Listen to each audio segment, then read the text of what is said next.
For me, North Carolina fascinates me because I have not found another state with as many convicted female serial poisoners as North Carolina. Now, that I don't know why the Chamber of Commerce doesn't make more use of that as a drawing card. So Eastern North Carolina, Charlotte itself doesn't have any, but Eastern North Carolina had its share of some really scary women. and they're scattered throughout North Carolina, which I find fascinating. I believe there may be one. Isn't there one in the Denver area right now that they're trying to convict? Yes, there is. I think that's the eye drop case. Yeah, the poison with eye drops case. Yeah. But then they started looking back, and I think she had a previous spouse that had also passed away. So they're like, yeah, I remember seeing that recently. Yeah. But you're right. I was thinking about that when you were talking about it earlier about Marie Hilly. Yeah. Well, you have Blanche Taylor Moore, Velma Barfield. A lot of people don't know Nannie Doss because she was caught and incarcerated in another state, but she was here in North Carolina too. She was called the Giggling Grandma. And more recently, you had Ann Miller in Raleigh who poisoned. And what fascinates me is they use arsenic. It's one of the most traceable of poisons, but hospitals still miss it because you're not expecting it. My husband will be watching one of these crime shows on TV and he'll look at me and he says, tingling in the extremities. That's arsenic, isn't it? So people ask him if he's ever worried, but no, he's not. He teases about it. But it's fascinating to me because it's happened in other states and yet and people are caught. But poison is a very sneaky crime. It's typically a female crime, although the book I'm working on now, there's a guy who was convicted of it. But to me, that's just a very Southern sort of genteel, sort of particularly cruel, horrible way to kill somebody, but we see it as, somehow removed and distant. So. Arsenic is a chemical element that occurs naturally in the earth. In its raw state, it's not harmful, but it becomes poisonous when converted to arsenic trioxide, commonly known as white arsenic. It's odorless and colorless, so knowing you've been exposed to it can be difficult. Arsenic poisoning is painful, and symptoms include abdominal pain, nausea and vomiting, diarrhea, abnormal heart rhythm, muscle cramps, skin lesions, and the numbing of fingers and toes. In the late 1830s, a British chemist named James Marsh created a method for detecting arsenic, but for a long time, it was an easy way to cause someone a death that could mimic natural causes. The clip you just heard was from an interview I had with true crime author Kathy Pickens in episode 13. For this episode, I thought I would discuss a few of the women in North Carolina who were eventually convicted of murdering a number of people by means of poison, usually through common household items such as ant or rat poison, which contained arsenic. It's a very diabolical way to murder someone, and the victims suffered greatly before their deaths. There is much to love about North and South Carolina, but the two states have also had their fair share of violent and senseless crimes over the years, from murders on the Blue Ridge Parkway, in the heart of big cities or sleepy college towns, and along the coastal waters. Some of these stories may be new to you. Some may have happened in your town. But all will leave you remembering to always be vigilant about the people you meet and the places you go. Every other week we'll take a brief look at some of these crimes, solved or unsolved, and learn more about the darker part of our region. I'm Renee Roberson, and this is True Crime in the Carolinas. Episode 37, North Carolina Women Who Poisoned, Velma Barfield and Blanche Taylor Moore. On November 2nd, 1984, a 52-year-old woman named Margie Velma Barfield was executed by lethal injection at the Central Prison in Raleigh. It was a controversial time in North Carolina's history. The day before her execution, Velma asked that her attorneys abandon any further appeals targeted at winning a last-minute stay from the United States Supreme Court. Before Velma's execution, North Carolina had put a moratorium on executions beginning in 1962. I was able to find the most information in a document housed on the University of North Carolina Library's site pertaining to the state's history of capital punishment. Velma Barfield was convicted of murdering then-boyfriend Stuart Taylor in 1978 with ant poison. But he wasn't her only victim. Velma's life started out quite ordinary. One of 9 children, Margie Velma Bullard was raised with her siblings on a tobacco and cotton farm in South Carolina. Raised in a strict Pentecostal household, she dropped out of school at the age of 17 to marry a young man named Thomas Burke. They had 2 children together, but problems surfaced after Thomas was in a car accident that left him with debilitating migraines, which he then tried to numb with alcohol. In 1969, while Velma and the kids were out running errands, the house caught on fire, trapping Thomas inside while he was likely passed out. He died of smoke inhalation. Not long after Thomas's death, Velma met a widow named Jennings Barfield, and they were married in August of 1970. However, Jennings died of what appeared to be heart failure just a few months later in the spring of 1971. After that, Velma moved in with her parents in Fayetteville so they could help with her children. Velma's father passed away during that time from lung cancer. In mid-1974, Velma's mother Lillian began experiencing stomach pains and discomfort, spending a few days in the hospital, but doctors were unable to pinpoint the source of her pain. By the end of that year, Lillian was experiencing severe stomach pains once again and died shortly after going back into the hospital. An autopsy was not performed. What Lillian did not know was that somewhere along the way, Velma had become addicted to prescription painkillers. She spent some time in prison in 1975 for writing bad checks. After her release, she secured a job caring for an elderly couple, 94-year-old Montgomery Edwards and his 84-year-old wife Dolly. In January of 1977, Montgomery died, with Molly dying only a few weeks later after developing a stomach virus. After their deaths, Velma continued her work as a home health nurse and was reassigned to work with a new couple, John Henry and Record Lee. In June of that year, John Henry died of what his doctors could only determine was a severe stomach virus. At this point, you may be wondering how Velma escaped suspicion with so many people she was taking care of dying of mysterious stomach illnesses. But I think it was the next victim where Velma got sloppy. After John Lee Henry's death, Velma moved in with a boyfriend named Stuart Taylor.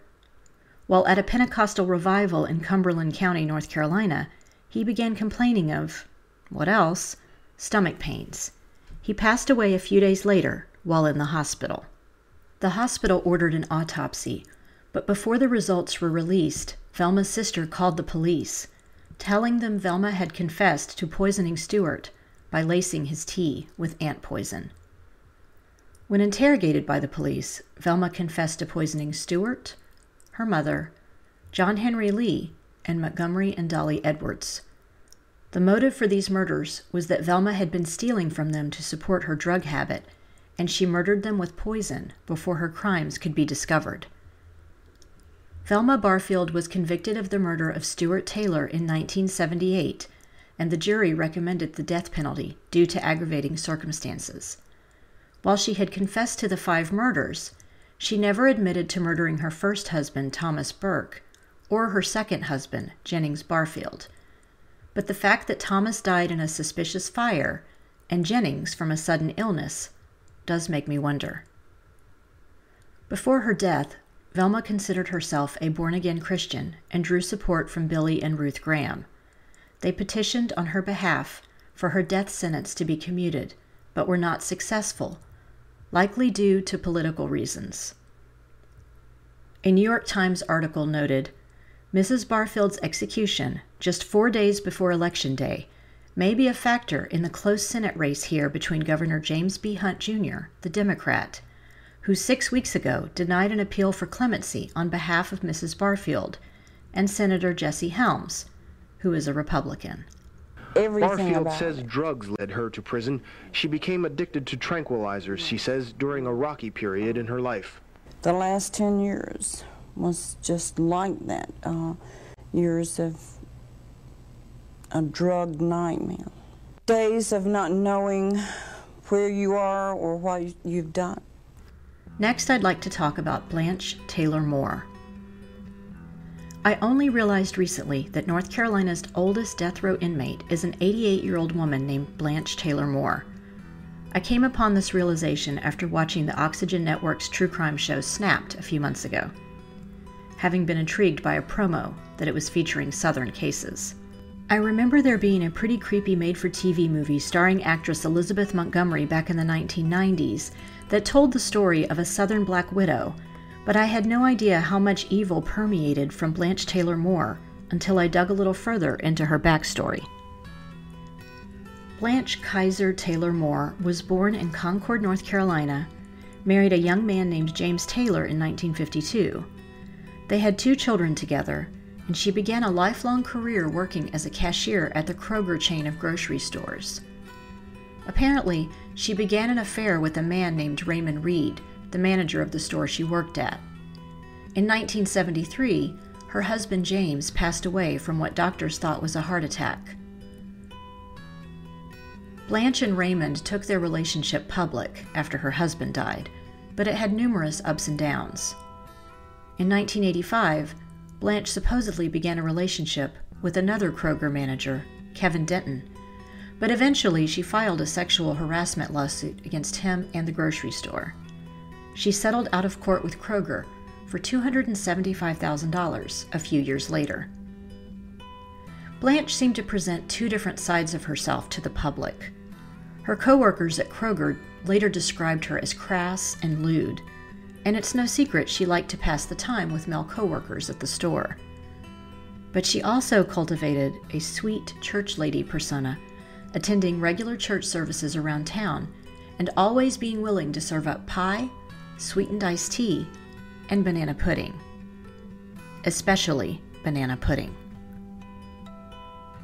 In April of 1985, while she was still casually dating Raymond Reed, Blanche met Reverend Dwight Moore at a local church. He was pretty quickly smitten with her and clearly had no idea of her troubled past. At the end of May, Raymond Reed was admitted to a hospital in Greensboro for severe nausea and vomiting. His condition worsened and he had to be transported across one town over to Baptist Hospital in Winston-Salem. By September, he began recovering, and Blanche talked him into making her the executor of his estate. Not long after, nurses observed her bringing Raymond treats like milkshakes and banana pudding and feeding them to him. He died in October of 1986, the origins of his illness remaining a mystery to the doctors. Within a month, Blanche had an engagement ring from the Reverend Moore. I have to wonder, did he even know she was visiting a sick lover in the hospital while they were dating? Wedding plans were put on hold when Reverend Moore became hospitalized with nausea and vomiting. He overcame his bout of illness, and the 2 were eventually married in April of 1987. Reverend Moore was back in the hospital before the honeymoon was even over. Blanche continued to visit him in the hospital and bring him food. His organs began failing, and doctors had an idea to test his blood for heavy metals, because he had recently done some gardening and used insecticides. The test came back positive for arsenic. Reverend Moore had 100 times the normal amount in his body. Thus began the unraveling of a most curious web of a black widow. Reverend Moore mentioned to investigators that Blanche had a boyfriend who had died of an unknown illness. 5 different bodies were exhumed, those of Raymond Reed, Blanche's father, her mother-in-law, her first husband, and a co-worker. The male co-worker didn't have any arsenic in his body, but everyone else did.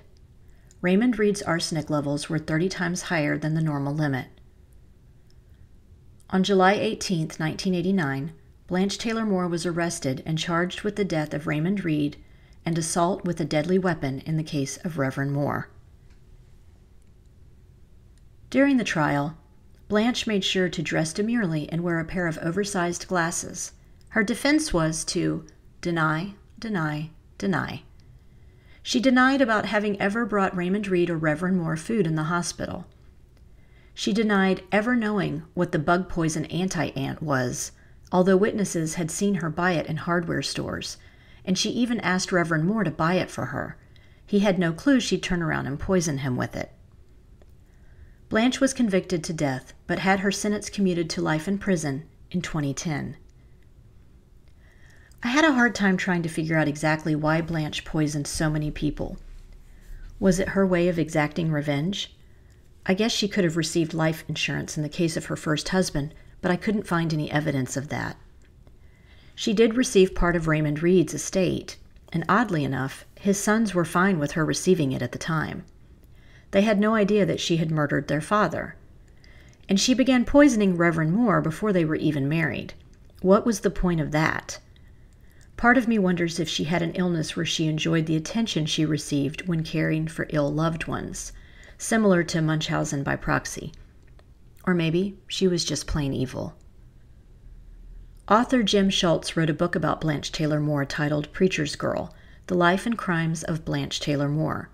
I may have to check it out and see if I can dig deeper into the origins of this case that took place in my home state. There's another woman who lived briefly in North Carolina who was also convicted of poisoning several victims with arsenic, including 2 of her children. Her name was Nannie Doss, and she became known as the Giggling Grandma. Between the years of 1920 and 1954, she suspected of killing at least 11 people, including 4 of her husbands, her mother, her sister, her grandson, and a mother-in-law. She murdered a man named Arlie Lanning, whom she had met through the personal ads in the newspaper and married in Lexington, North Carolina. No one suspected anything when Arlie turned up dead of what was believed to be heart failure, and apparently the whole town showed up in support of her after his death. Then the home they shared together burned to the ground. Nannie quickly banked the insurance money, even though the property should have been left to a sister of Arlie's, and Arlie's mother had recently died in her sleep. Nannie's luck ran out when police were suspicious after her 5th husband, Samuel Doss of Oklahoma, had an autopsy that showed high levels of arsenic in his body. She eventually confessed to all her crimes, was sentenced to life in prison in 1955. Nannie died of leukemia in prison about 10 years later. This brings us to the conclusion of True Crime in the Carolinas. If you enjoyed this episode, please do me a favor and give it a 5-star rating wherever you listen to your podcasts. We're also now on Instagram, Facebook, and YouTube, so please like our pages and get started on a discussion of the missing people profiled on the show. Do you know of a missing persons case in North or South Carolina that you think should be covered? Email me at missinginthecarolinas@gmail.com with any details you can share. Cover art for this podcast was designed by Mackintosh Multimedia. All episodes are researched and written by me, Renee Roberson, with sound editing provided by Mia Roberson. Thanks so much for listening.